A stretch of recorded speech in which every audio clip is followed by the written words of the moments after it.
So mentor's a word we're starting to hear more often, I think, in the college context. I just wondered if you could tell us a little bit more about what your secondment involved and about what you were doing, what a mentor might do in a college setting. Yeah. So basically, my secondment lasted for 2 years, and then once it ends, you kind of just go back to your own department. So that's for me a wee bit where it falls down. So why I'm kind of wanting to bring a bit of attention to it. But basically, in the role, I had responsibility for looking after TQFE students, looking after PDA students, looking after new staff, looking after staff who'd been there for a long time but had maybe, just kind of lost their way a wee bit, maybe in terms of the technology. So at the time, it was during the COVID period as well, so maybe not so au fait with, teaching online and that kind of thing. So that was the kind of range. And then also just coming up with resources that could be used, or, if you come across something new, then share it out with other people, and just kind of trying to create a bit more of a network in terms of across college as well, because I think what happens is people end up working in their own wee department and you forget that you're part of the bigger college system. So just trying to kind of tie those things together. So quite a lot of, and it was only one day, so there was a lot of responsibility and a lot of things to do. But another aspect of it, although there was lots to do, and and you covered a whole range of different people, there was also time to just learn yourself. So there was an opportunity to say, right, let's learn about this before you go and try it out, or so you got a real pocket of time. So you'd maybe like have an afternoon or a couple of hours and you just focused on one thing. And you never get that in education, do you? It's such a luxury to just get that time to say, right, let's try this out. Or, so it could be like, for example, the Clever Touch boards were brand new to us. So how do we teach people how to use that without it being, the usual kind of training? So how do we look at training differently? How do we look at engaging staff so that we're not just always saying, here, this is the way you do this, or how do you engage them to want to motivate themselves to learn more and to do more? So it was all of that stuff which really interested me, because I've been teaching for a long, long time. So if you can pass just that enthusiasm, I suppose, and those skills on to a whole variety of people that are already there doing the job, then it just makes so much sense to me. It's really interesting what you're saying about training, because I think so often you go to a training session and perhaps it's at the start of the term and maybe it's about something like new boards, and you say, oh, this is great, I'm going to use this and this, and then you don't have time. And sometimes also in those sessions, particularly if you're not very confident with the technology, you don't want to be the one that puts your hand up in the middle of the session and says, actually, I don't understand how to do that. And sometimes just being able to watch somebody else and being able to talk to somebody in a smaller setting is so helpful. And so we were able to do that because we were able to offer like more one-to-one. So someone could, it was almost like, a kind of press a button and say, oh, I need help for this, or I need help for that. So you could go and speak to them one-to-one, and then it would become, oh, well, it's actually a bigger issue. And then someone else would say, oh, well, such and such helped me. So if you just get in touch with them, and, so it opened out that way. But it was much more, people were much more open and approachable. So rather than it being, because I think in the past mentoring and FE's had that kind of brush of you're being watched, or it's a ticky box exercise, or it's the peer observation, and so it was kind of trying to break away from that model as well and being much more kind of proactive and responsive, rather than it being you're doing something wrong, so therefore you need to get a mentor. That's what I was going to trying to get away from that approach. So, and even myself, when I first started, I was like that. I was like, nah, not being peer observed, get lost, but I'm not doing anything wrong. And you're quite guarded, aren't you?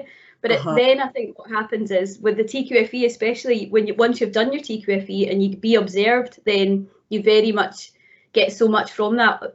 When somebody's feeding back and observing you and say, oh, you did this really good, have you thought about that?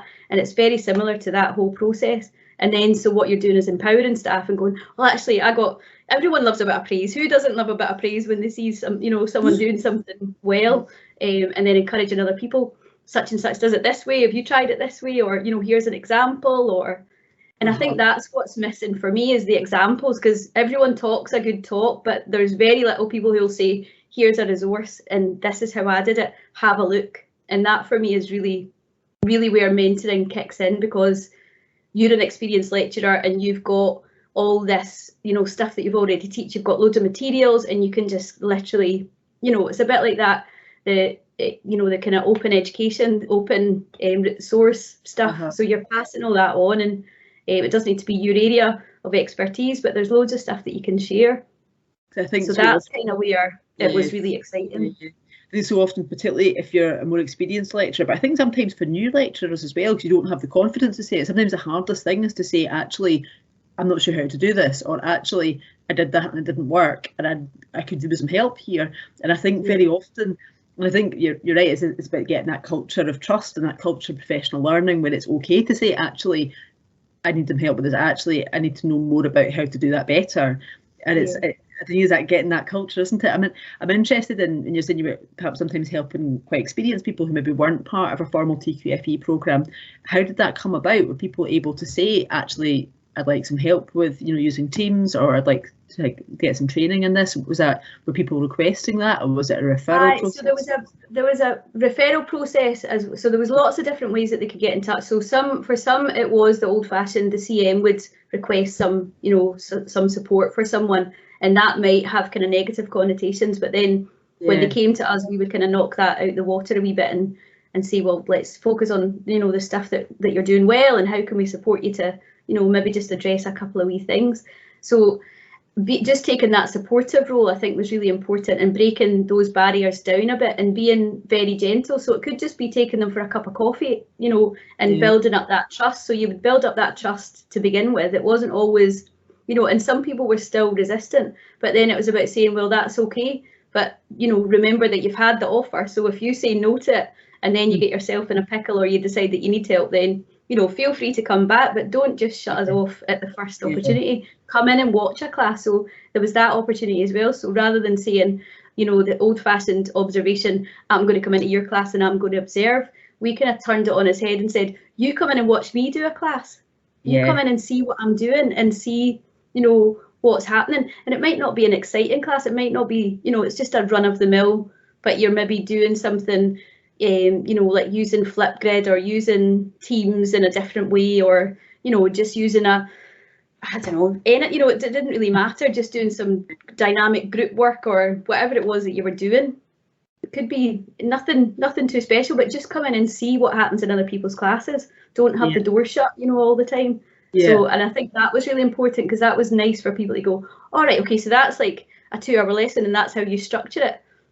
That's, and it's as simple as that, making sure that you've got your objectives at the start of the class, making sure that you've got, you're changing stuff up, maybe do a 15-minute thing here, bit of group work, bit of working on your own, a bit of going to the library, bit of researching, just breaking it up a wee bit. And they go, oh, I didn't know that you could do it like that, and you forget, because people are so stuck in their way of teaching that they don't necessarily look outside their own classroom door to see what's going on. And do you find that works quite well across subject disciplines? So, like, for example, watching an English class, if you're a numeracy teacher, or watching an engineering class if you're a scientist, does that work quite well? Yeah, I think so, because I think it just gives you ideas, doesn't it? You just get motivated by other people. And the same for when new lecturers were coming in. So I think, although, like, I've been teaching for 20 odd years, so although you've been teaching for that, you're only as good as your last lesson. And that's what I always try and tell people as well. You're only as good as your last lesson. You can have all that experience, but if you go into a lesson and it all goes wrong, it's still going to all go wrong whether you've got experience or not. So let's look at the guys that are doing TQFE, and they could have cracking lessons. They could do an amazing stuff. So let's take that with the nice fresh eyes as well. Don't always think just because experience isn't always, it's not the be all and end all, really.